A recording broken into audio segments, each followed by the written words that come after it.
Mamma mia, congiuntivo italiano è difficilissimo, cioè è un incubo.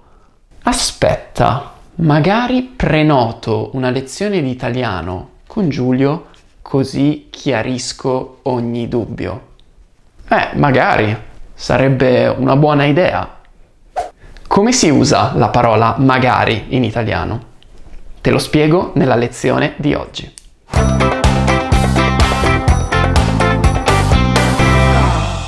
Ciao e benvenuto in questo nuovo video.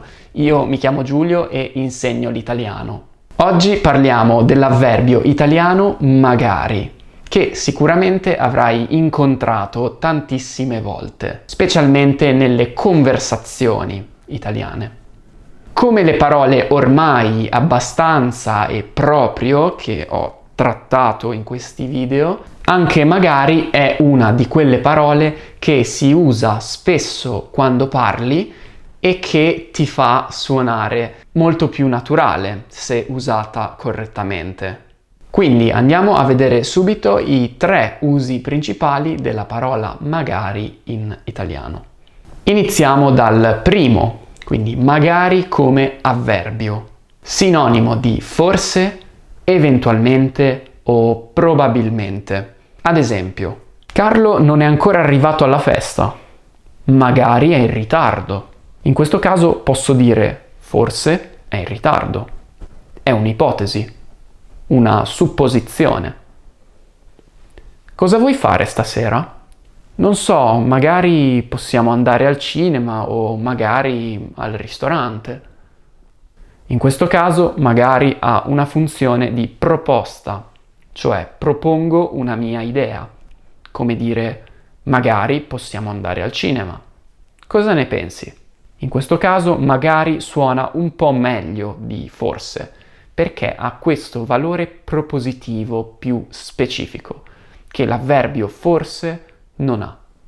Posso dire forse possiamo andare al cinema, ma non suona esattamente come una proposta. Svegliati presto domattina per andare in aeroporto, perché magari perdi l'aereo. Ok, in questa situazione è sera e io devo prendere un aereo la mattina dopo, però ricevo questo consiglio, cioè attenzione, metti la sveglia presto perché altrimenti c'è il caso che tu perda l'aereo.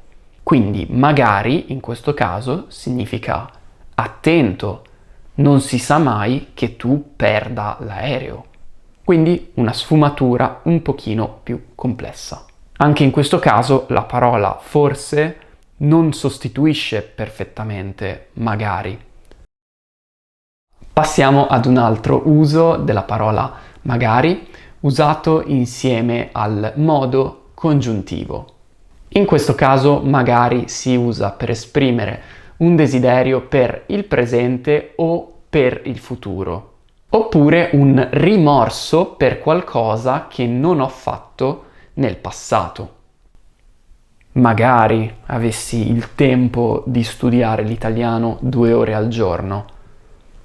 È come dire, sarebbe bellissimo avere 2 ore al giorno per studiare l'italiano.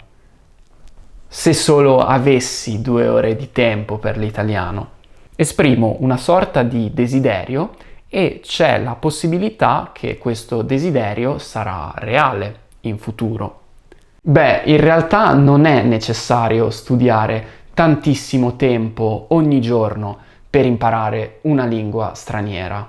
Certamente migliori velocemente se studi l'italiano per 2 ore al giorno, ma la mia idea è che puoi raggiungere grandi risultati anche con 15 o 20 minuti al giorno. Ma di come organizzare una routine linguistica magari parleremo in un altro video. Fammi sapere se ti interessa questo argomento qui sotto. Passiamo ad un altro esempio. Magari potessi aiutarti a risolvere i tuoi problemi.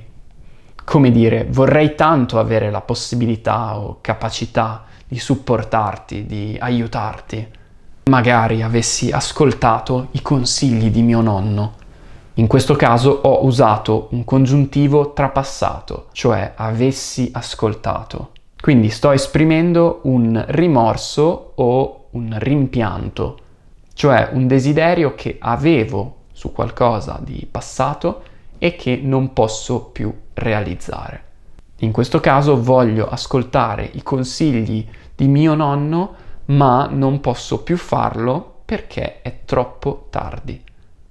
Prima di vedere il terzo uso importante di magari, ti chiedo un piccolo favore. Se infatti stai imparando qualcosa di nuovo con questo video o stai migliorando il tuo italiano grazie alle mie lezioni, ti chiedo di lasciare un mi piace e di iscriverti al canale. Così mi aiuterai a portare nuovi contenuti utili qui sul mio canale. Passiamo quindi al terzo uso, che è molto simile al secondo uso, perché esprime ancora una volta un desiderio che non si realizza al presente o che non si è realizzato nel passato. Quindi in italiano usiamo la parola rimorso. Per esempio, sei in vacanza oggi?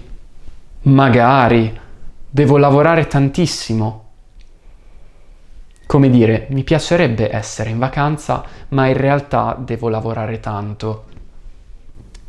Hai studiato l'inglese quando eri piccolo? Magari, ora sarei in grado di parlarlo benissimo. Vedi, in questo caso mi riferisco ad una situazione della mia vita passata che vorrei cambiare. Quindi è come dire: magari avessi studiato l'inglese, ora sarei bravissimo.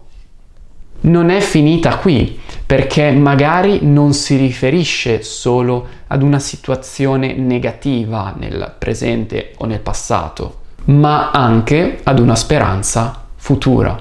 Per esempio, organizziamo una vacanza a Roma quest'estate? Magari, non sono mai stato in Italia. Vedi, in questo caso esprimo una speranza futura. Ti faccio notare una cosa importante, cioè come l'intonazione nel secondo e terzo uso cambia completamente. Non hai più il significato di forse iniziale, quindi magari Marco è in ritardo. Oppure dai, magari andiamo al concerto. Oppure oggi non voglio fare sport perché magari mi stanco troppo, quindi c'è il rischio di stancarsi. Nel secondo blocco del video hai notato che l'intonazione era diversa, come magari, magari. Andiamo al mare domani? Magari avessi il tempo per viaggiare. Senti come cambia l'intonazione?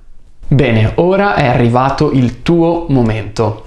Metti in pratica questa parola nei commenti qua sotto, così imparerai ad utilizzarla correttamente. Mi rendo conto che questa parola non è facile e ci vuole un po' di tempo per assimilarla e quindi usarla nei testi oppure nelle conversazioni. Quindi aspetto anche una tua qualsiasi domanda su questo argomento. Io spero che questa lezione ti abbia aiutato e magari ci vediamo in un'altra lezione, d'accordo? Magari, lo spero.